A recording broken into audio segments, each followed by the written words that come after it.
All right, so let me start with this. Your assistant coach, Paula Weishoff, one of the greatest players in American history, who's got a great coaching resume of her own, recruited you while she was an assistant at USC and tried to get you to go there before you went to Washington. Is that true? That's true. Yeah, where did you think that story out? But yes, that's true. And you missed out on this one.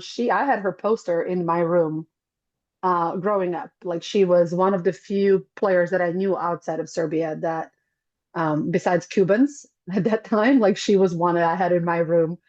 I was like, oh my God, and the funny story is like I was at TAV camp years later. I was coaching in Miami. Years later, we were in John Sample's house and we're all kind of like bunk beds, it's super fun house, super fun, camp for all of us coaches to go there. So I got there earlier, I got a lower bunk bed, and then Paula comes in. I see that she's older than me, so I'm like, I'll just go on top. You can take this one. She's like, oh, you're so sweet. Thank you. I have no idea who she is at this point. Like, I mean, she said I'm Paula, but in my mind, it doesn't register it's her. And then we next day we're doing the intros for the camp, and I don't remember who was doing the intros, but they announced her, and I kid you not, like when they said who she was, like they said her name. I just like I think I was the most excited person in that whole gym because in my mind I was like, oh my God, little Sanja gets to live her dream right now. Gave her like I came up to her, I was like, oh my God, it's you. And she was like, you're so silly. And I was like, oh my God, I can't believe I'm with you here now. So I was like super starstruck, but she is definitely a legend of women's volleyball and one of the pillars of, USA volleyball and what everybody's striving to be as an athlete. Well, having her as an assistant who was on staff last year, and then when you got the job before this season, that had to probably help with some of the transition because much of your roster is the same, and you were coming in fresh, and she had a familiarity with everybody. Yeah, she was very helpful. I think we think alike a lot when it comes to a lot of volleyball things.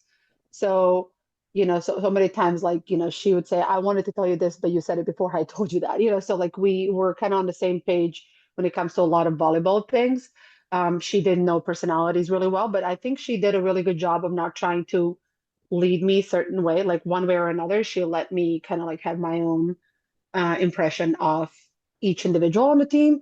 And then, she did point out in some things that the girls liked and didn't like last year, and, some things that maybe we can do a little bit different, better in organization or whatnot. But I really appreciated that. Our first call when I got the job was pretty much about what does she think I can improve the team on besides, the way I run when I run volleyball. That stuff is just maybe going to be the same as Massimo, maybe different, but that's not the point.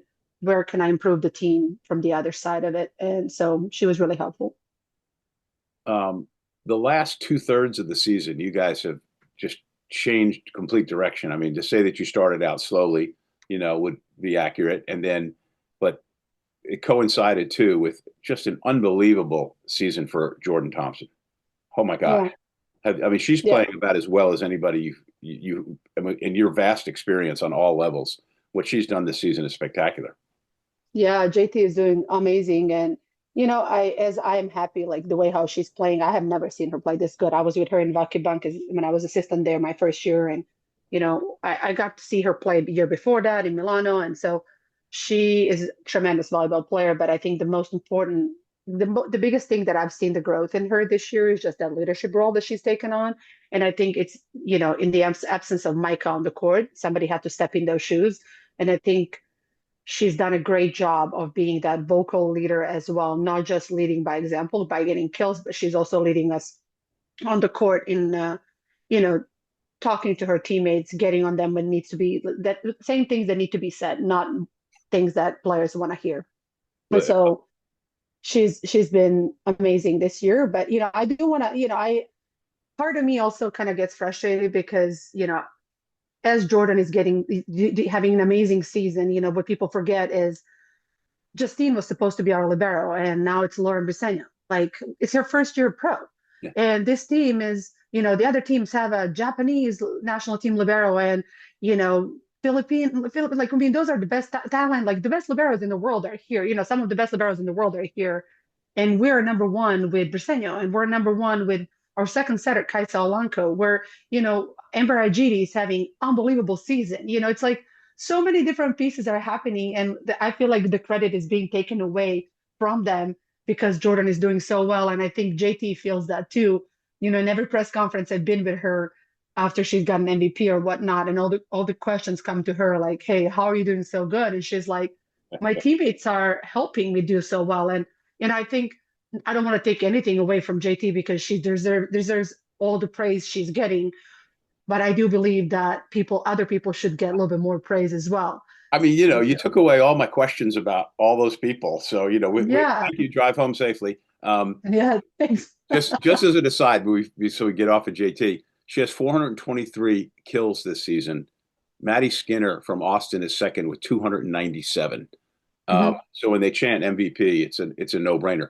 But to your point, so many players on your roster. So Micah Hancock, the Olympic setter, hasn't been able to go, and Kai Zelenko, who filled in last year, and now has done a wonderful job for you. You mentioned Amber Ajiti from Baton Rouge, Louisiana, and Yes, sir.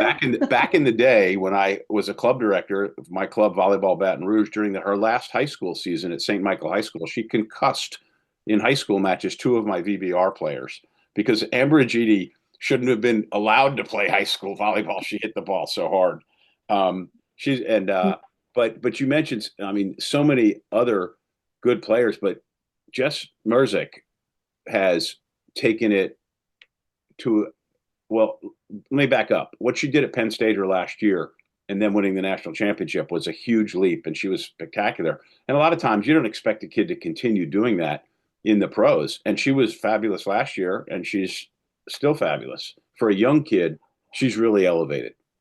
Yeah, Jess is another one. I mean, Jess is going to be so good, and I think as the season went on, Jess got better and better.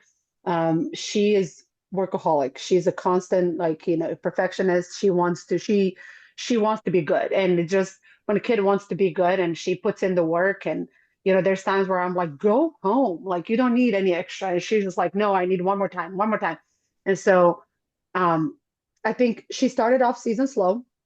And from what she shared with me, she finished season slow last year, which was to be expected. She won a national championship. She came in and did really well. And then towards the end of the season, kind of dropped off a little bit. And then she took the long time off this summer and thinking that, she needed that whole break. And we had a conversation about just as a young athlete, you can't take that much time off. I feel like we all have made that mistake at some point in our careers. I would do the same thing at one point when I was young, and I'm like, well, you can do that when you get older, but when you get older, you don't want to do that because the repercussions that come from it. So with Jess, she's always been working really hard, and she understands the game. She's a student of the game as well. And so it's really exciting to know that she's going to return with us next year too. And so she's somebody that we love to have here. Last weekend in the last regular season match, you clinched first place in the League One Volleyball standings with a 5-set win over Atlanta, which was in second place. And so that was huge. And you were coming off a loss. But before then, you'd won a lot of matches. And what was there something that happened specifically ever, maybe about a third of the season in, where a switch went off and all of a sudden you started playing better? Or was it just a combination of things? And just to complicate the question a little bit more, statistically, if you look at all the love statistics, you guys aren't leading the league in a whole lot of statistics. So it's an obvious balanced team effort, except for Jordan.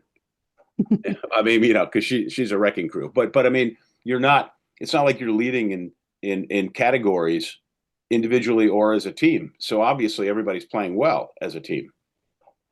Yeah, so we did have we started the season 0-3, and then we had what we call a come to Jesus meeting in Salt Lake City after we lost to them probably less than an hour.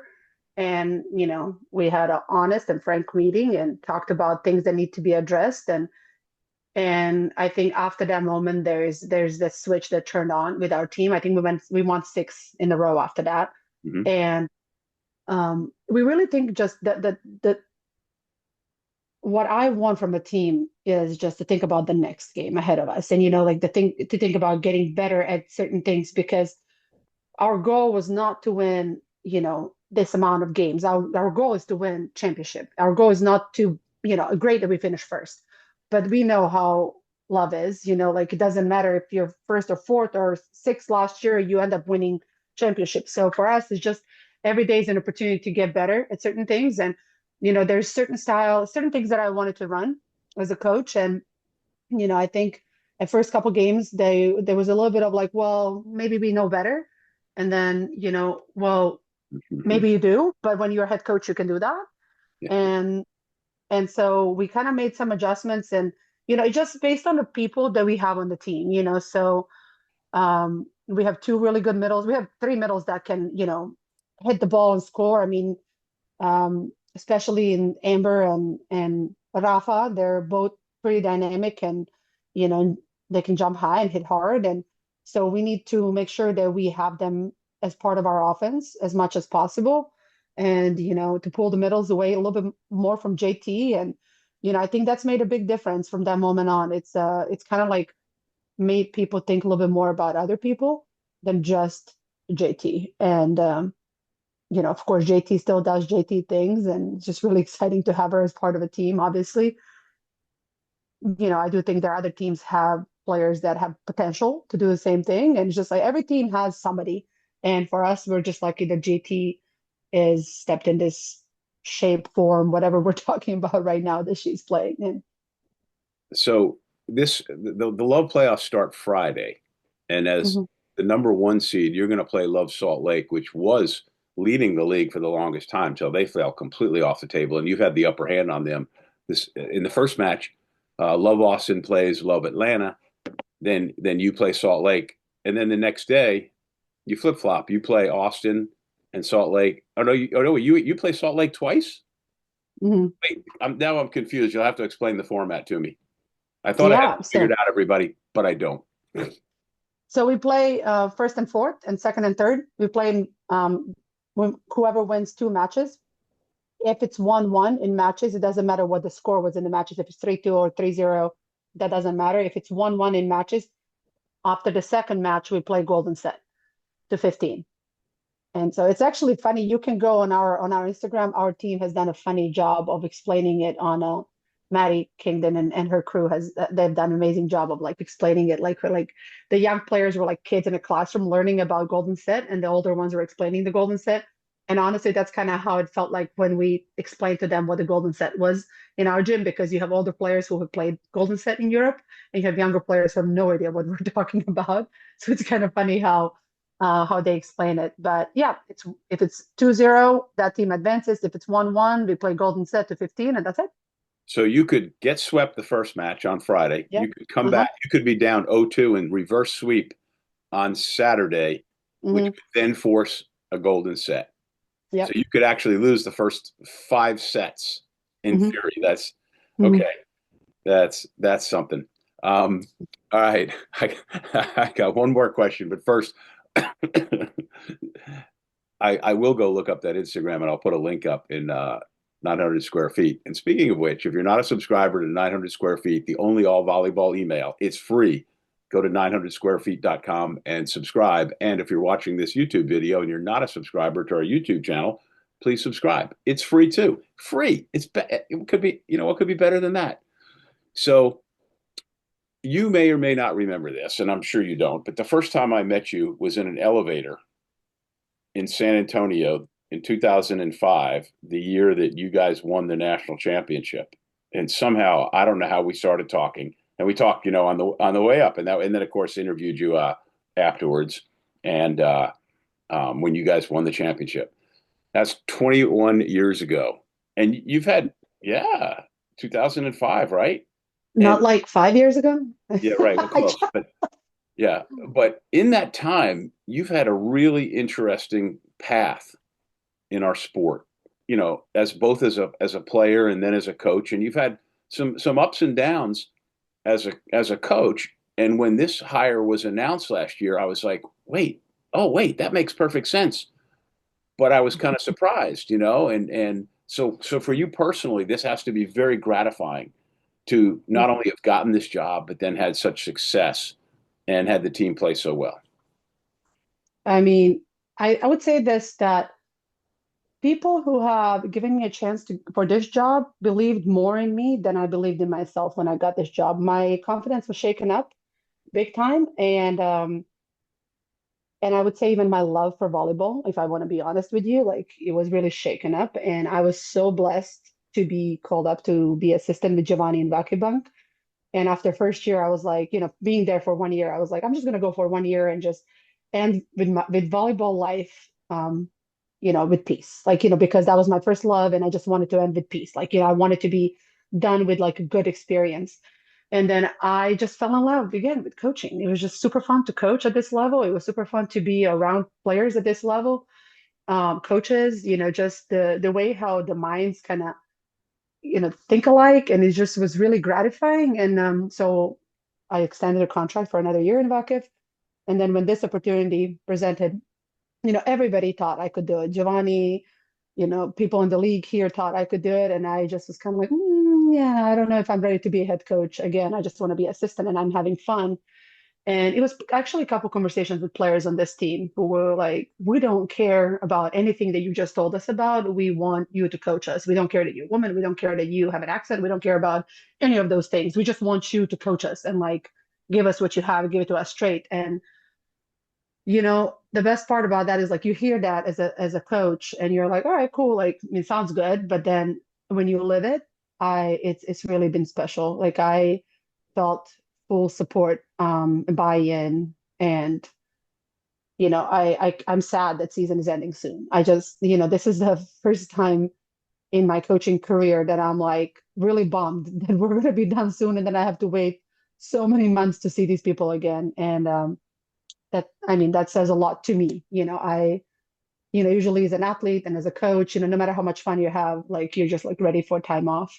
And this season was short for me. It just felt like it just flew by. And I'm not ready to say goodbye to these girls. It's an awesome answer. And for what it's worth, your accent is a whole lot more Americanized than it was that first time I met you 21 years ago. Yeah. Well, there you go. My daughter says she watched the video against Nebraska. She watched the game and she said to me, Mom, when you get mad, your accent really comes out. And I was like, no, it doesn't. I always have an accent. Like, I mean, I have an accent, period. She goes, no, no, Mom, when you're angry, it comes out really strong. And so I told my players and they all laughed about it. They're like, she's not lying. Well, if any of you have an opportunity to go back and see her from when she was a player, she was a fierce competitor who was not, I think fiery would be a good way to describe you. You weren't afraid to be vocal and you were something else. But I'm so happy for your success. I appreciate you taking this time. Have a lot of fun this weekend in Louisville and golden set. Who knew? Yeah, thank you so much, Lee. Thank you for doing what you're doing for volleyball.